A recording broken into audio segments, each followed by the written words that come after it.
તો જય માતાજી મિત્રો. આજે મને મારા એક મામી મળ્યા હતા, નોમ ના લેવાય એમનું. તો એમને કીધું કે મારી છોકરીએ લવ મેરેજ કર્યા હતા 2 વર્ષ પહેલાં. તો એ છોકરો હવે રાખવાનું ના પાડે છે અને કે એવું કહે છે કે હું નહીં રાખું, તમારે જે કરવું હોય એ કરો, હું કાઢી મૂકીશ, હું રાખવાનો નથી. તો તમારે લઈ જવી હોય તો લઈ જાઓ તમારી છોડીને, બાકી હું તો નહીં રાખું કે. તો મારા મામી એવું કીધું કે ચલો ગમે તેવું જે બી કર્યું છોકરીએ, પણ આપણી જ છોકરી છે તો આપણે એવી હાલતમાં ના જોઈ શકીએ કે. તો મારા મામી એ છોકરીને લઈ આવ્યા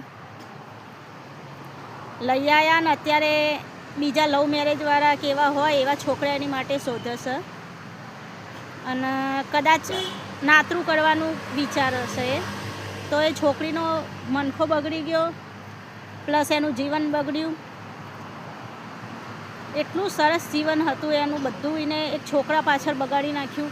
એના મા બાપે એને ભણાઈ ગણાઈ હતી, બધું જ એને વેડફી નાખ્યું, મનખો બગાડી નાખ્યો.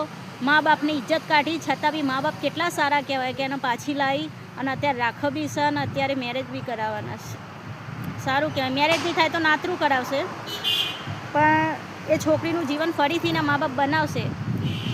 જે બી થાય આપણે તો એવું ઈચ્છીએ કે એનું જીવન સારું થાય, પણ બાકી આવા ફેંસલા ના લો લાઈફમાં, તો આગળ જઈને પછતાવું પડે.